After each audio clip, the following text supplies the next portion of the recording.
नमस्कार। 77% वोटर एक ही पार्टी चुनते हैं। एक देश एक चुनाव के पीछे क्या है मोदी सरकार का राजनीतिक मकसद? अगर लोकसभा और विधानसभा के चुनाव एक साथ होते हैं तो 77% वोटर्स दोनों जगह एक ही पार्टी को वोट करते हैं। अगर लोकसभा और विधानसभा के चुनावों में 6 महीने का अंतर होता है तो एक ही पार्टी को वोट देने की संभावना 77% से घटकर 61% रह जाती है। दोनों चुनाव में 6 महीने से ज्यादा अंतर होने पर एक ही पार्टी को वोट करने की संभावना 61% से भी कम हो जाती है। पब्लिक पॉलिसी से जुड़े मुद्दों के थिंक टैंक IDFC इंस्टीट्यूट की एक स्टडी में ये रोचक तथ्य सामने आया। तो क्या BJP one nation one election के जरिए इसी वोटिंग पैटर्न को अपने फायदे के लिए भुनाना चाहती है? राजनीतिक जानकारों का कहना है कि केंद्र के लिए पीएम मोदी का चेहरा सबसे मजबूत है।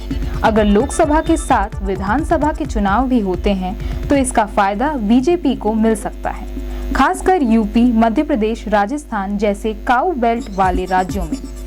लोकसभा और विधानसभा के चुनाव साथ होने पर वोटिंग का क्या पैटर्न देखने को मिलता है और इसका फायदा मोदी सरकार को कैसे मिल सकता है?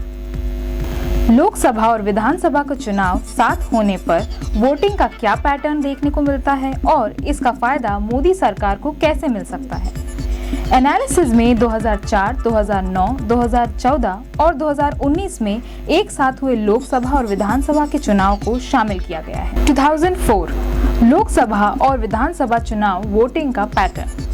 ओडिशा मुख्यमंत्री नवीन पटनायक ने चुनाव होने से लगभग 1 साल पहले विधानसभा भंग कर दी थी। इसके बाद मौजूदा चुनाव में बीजू जनता दल ने 147 विधानसभा सीटों में से 61 सीटें जीती, जबकि उसकी सहयोगी भारतीय जनता पार्टी ने 32 सीटें जीती। साथ ही हुए लोकसभा चुनाव में बीजू जनता दल ने राज्य की 21 सीटों में से 11 सीटें जीती, जबकि उसके सहयोगी को 7 सीटें मिली थी।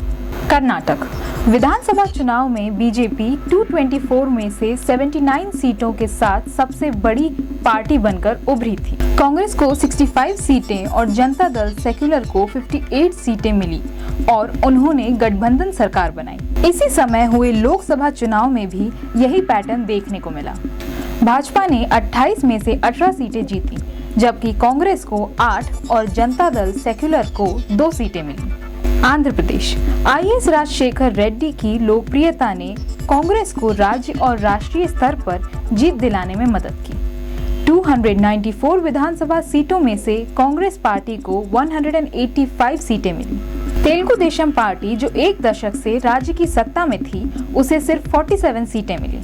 इसी तरह लोकसभा में कांग्रेस ने 42 संसदीय सीटों में से 29 सीटें जीती, जबकि उसकी प्रतिद्वंदी तेलुगु देशम पार्टी को सिर्फ 5 सीटें मिली।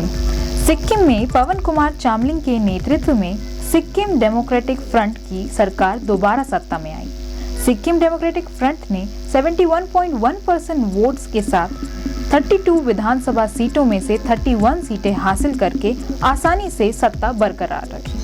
इसके साथ ही पार्टी ने राज्य की एकमात्र संसदीय सीट भी जीत ली।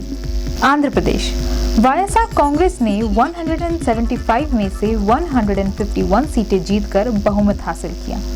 दूसरे नंबर पर तेलुगु देशम पार्टी ने 23 सीटें जीती और यहां कांग्रेस का खाता भी नहीं खुला। लोकसभा चुनाव में भी वायएसआर कांग्रेस ने कुल 25 में से 22 सीटें जीत ली। ओडिशा विधानसभा चुनाव में बीजेडी ने 146 में से 112 सीटें जीती। भाजपा को 23 और कांग्रेस को 9 सीटें मिली।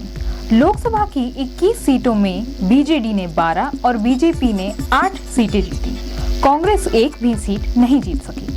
सिक्किम विधानसभा चुनाव में कुल 32 सीटों में से सिक्किम क्रांतिकारी मोर्चा को 17 सीटें और सिक्किम डेमोक्रेटिक फ्रंट को 15 सीटें मिली। वहीं लोकसभा की एकमात्र सीट भी सिक्किम डेमोक्रेटिक फ्रंट को मिली। अरुणाचल प्रदेश विधानसभा चुनाव में भारतीय जनता पार्टी ने 60 में से 41 सीटें जीत ली। कांग्रेस सिर्फ 4 ही सीटें जीत सकी, जबकि पहली बार यहां चुनाव में उतरी जनता दल यूनाइटेड ने भी 7 सीटें जीती। एक और नई पार्टी नेशनल पुलिस पार्टी को भी 5 सीटें मिली। एक और नई party national police party NPP को भी 5 सीटें मिली। लोकसभा की दोनों सीटों पर भाजपा ने जगह बनाई। अगर विधानसभा और लोकसभा चुनाव साथ नहीं होते तो क्या पैटर्न दिखता है? IDFC इंस्टीट्यूट की स्टडी में इस सिनेरियो को समझने के लिए कर्नाटक का उदाहरण सबसे सटीक है।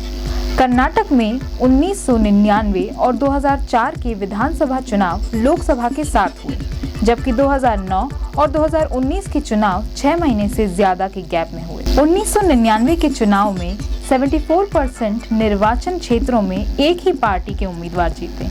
2004 में 79% निर्वाचन क्षेत्रों में एक ही पार्टी के उम्मीदवार जीते। केंद्र सरकार के पास ज्यादा संसाधन होते हैं, आकर्षक योजनाएं और घोषणाएं करके चुनाव के वक्त वो एक माहौल बना सकती है। इस तरह वो क्षेत्रीय पार्टियों पर एक बढ़ हासिल कर सकती है। लोकसभा चुनाव के लिए 26 से ज्यादा विपक्षी पार्टियां इंडिया गठबंधन बना रही हैं। अगर राज्यों के चुनाव भी एक साथ होने लगे तो वहां गठबंधन पर मामला उलझ जाएगा।